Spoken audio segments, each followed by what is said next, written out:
Betul apa, Pak? Oh. Assalamualaikum warahmatullahi wabarakatuh. Selamat pagi teman-teman. Selamat pagi. Selamat beraktivitas yang berhari libur. Selamat berhari libur. Saya tetap beraktivitas di toko dalam rangka benak-benak toko lagi. Benak-benak toko teman-teman. Saya nggak pernah bosan benak-benak toko. Waktu longgar sedikit ini, padahal tim berada di Madura, tapi saya sendiri ingin benak-benak toko. Ini yang saya janjikan kemarin. Si Gus Muduno, Gus. Ini ini raknya baut ini teman-teman. Raknya baut yang tingginya 3 meter. Lah ini saya kasih kren supaya naiknya nggak pakai tangga. Nah ini bautnya seperti ini. Tak unggah nih Gus. Lah. Ini 3 meter teman-teman. Jadi lumayan kalau naik. Kalau pakai tangga kelamaan. Lah ini saya pakai kren. Ini saya posisi saya di atas, nyoba ya kalau saya naik gimana kan gitu. Ini turun dulu. Saya coba naik. Nah, naik seperti ini teman-teman. Loh ini keren lah. Nah, ini sudah nyampe di atas. Saya turun lagi.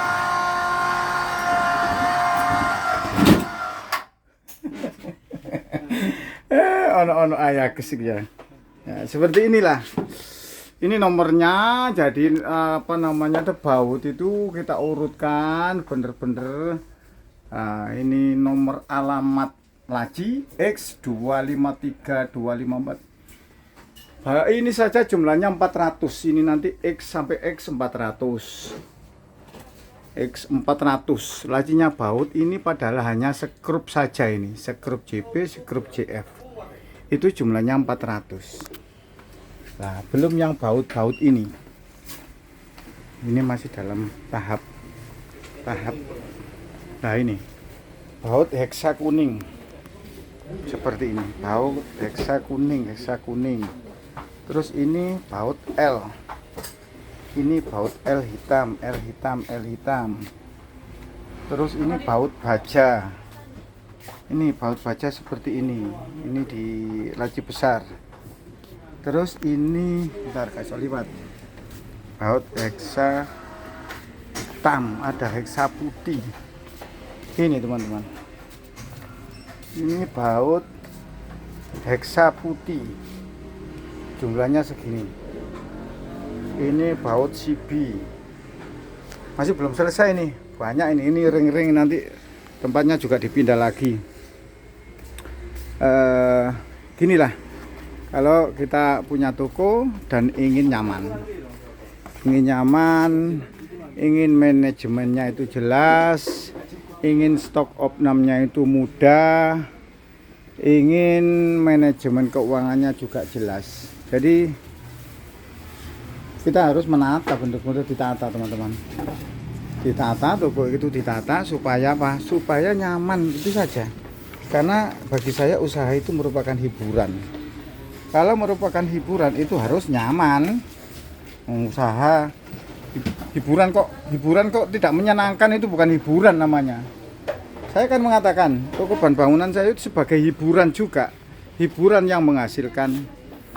Nah, kalau mengatakan hiburan tapi tidak menyenangkan, itu kan bukan hiburan teman-teman. Hiburan itu harus menyenangkan. Ini hari Minggu. Kalau hari Minggu ini seperti ini, banyak konsumen yang beli itu biasanya itu barang kecil-kecil. Mur baut dari pagi itu mur baut, cat, kran, setelah itu pokoknya barang kecil-kecil lah. Ini belum ada pengiriman sama sekali. Ada pengiriman sisa kemarin. Ada pengiriman, anak buah saya mengirim itu sisa kemarin. Hari ini nggak ada pengiriman sama sekali. Padahal transaksi sudah sekitar berapa ini transaksi? Kita lihat laporan transaksi sih. Mungkin 50 lebih sudah. Bentar.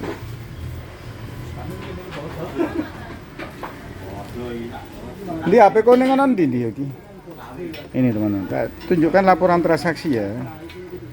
Laporan transaksi hari ini. Bentar, saya lihat di ini biar nggak nutup.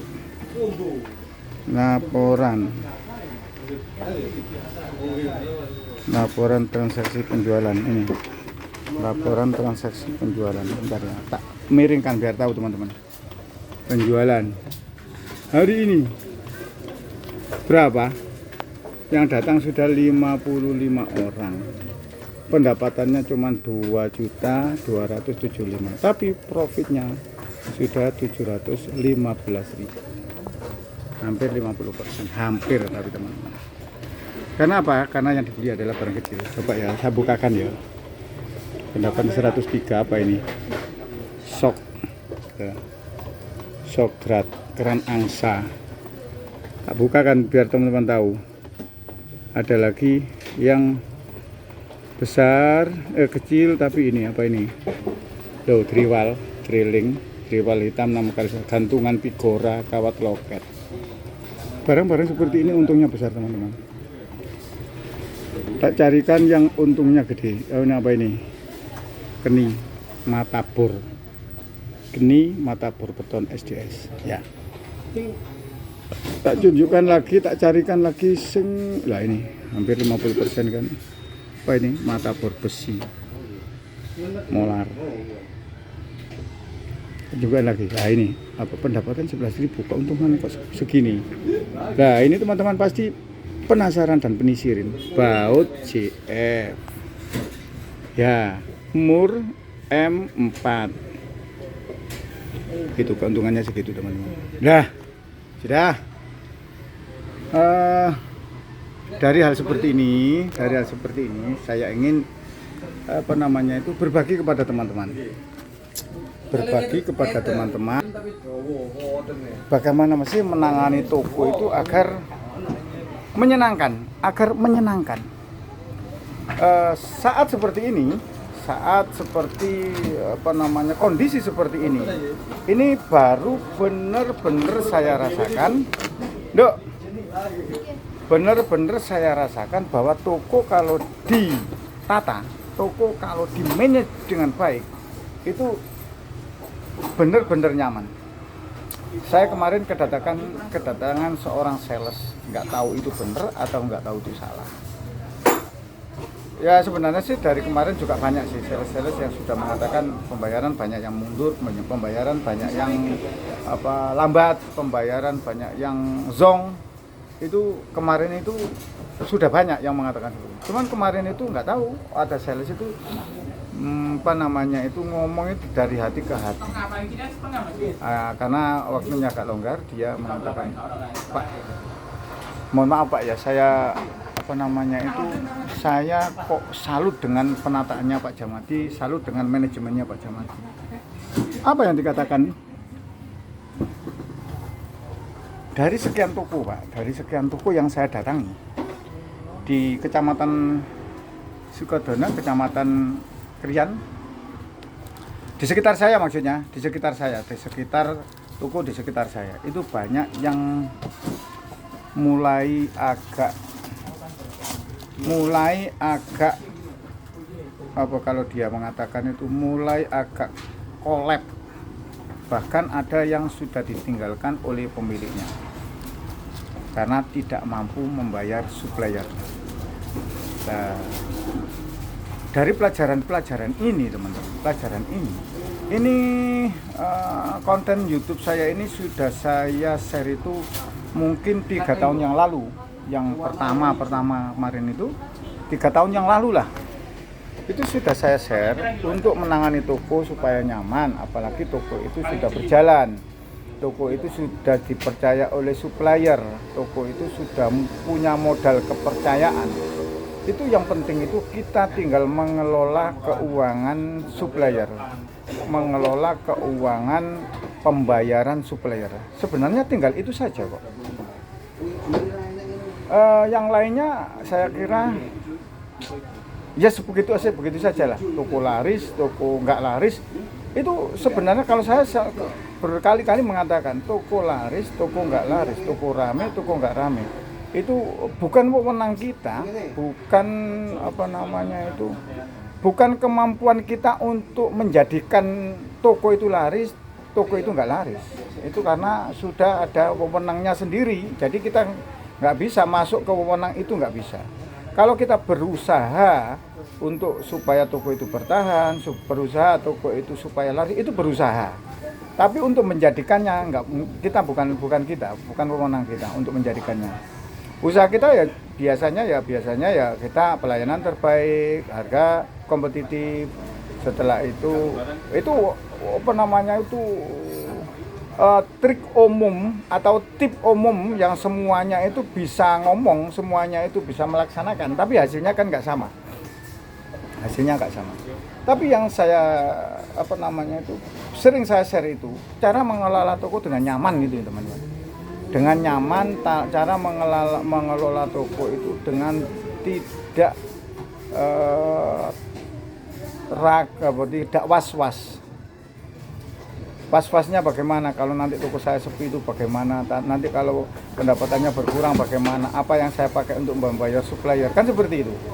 Tapi kalau toko itu benar-benar ditata teman-teman, ditata keuangannya, ditata tokonya, ditata manajemen keseluruhan, insya Allah nanti nyaman. Saya merasakan sendiri teman-teman, saya bukan kamuflase, saya tidak pamer kenyamanan, tapi saya ingin berbagi kepada teman-teman supaya sama-sama kita itu merasakan nyaman untuk menangani toko. Ini benar-benar saya rasakan karena ya saya kelola dan saya benar-benar saya atur pembayaran supplier dari kemarin nyamannya ya memang mungkin 3 bulan 4 bulan ke depan. Pedoman saya kan gini, saya pernah membuat konten. Acuan untuk order barang itu adalah hasil pendapatan hari ini. Kita mendapatkan hasil pendapatan hari ini, katakan hari ini kita mendapatkan 7 juta.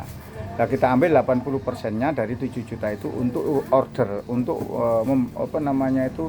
untuk memesan barang. Karena apa? Karena nanti kita pesan barang itu ada temponya. Temponya itu berapa? Temponya ada yang 1 bulan, ada yang 45 hari, ada yang 3 bulan, ada yang 2 bulan. Lah itu nanti intonasinya kalau kita sudah mengatur hari ini, mungkin nyamannya nanti 3 bulan ke depan. 3 bulan ke depan baru toko itu merasa perputarannya itu sesuai dengan pendapatan. Perkara nanti hari ini dapatnya 10 juta, kita order 8 juta. Besok dapatnya 15 juta, kita order tadi 15 juta. Atau dibikin mingguan. Kalau mingguan itu katakan kita order mingguan, kita total pendapatan mingguan kita, katakan mingguan kita dapatnya itu 70 juta. Berarti dalam 1 minggu kita tidak bisa order lebih dari 50 juta. Kita ambil 80%-nya. Seperti itu teman-teman. Terus yang sering saya katakan itu jangan sampai mencampur urusan uang toko dengan uang rumah tangga. Saya mau sejak agak nyaman itu sudah mulai saya sisihkan teman-teman.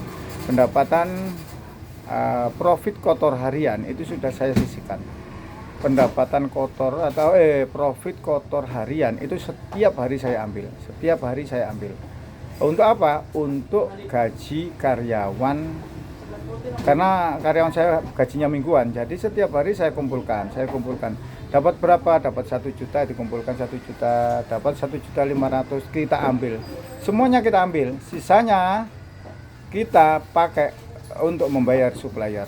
Karena itu memang modal pokok, modalnya. Jadi setelah sore itu kita ambil.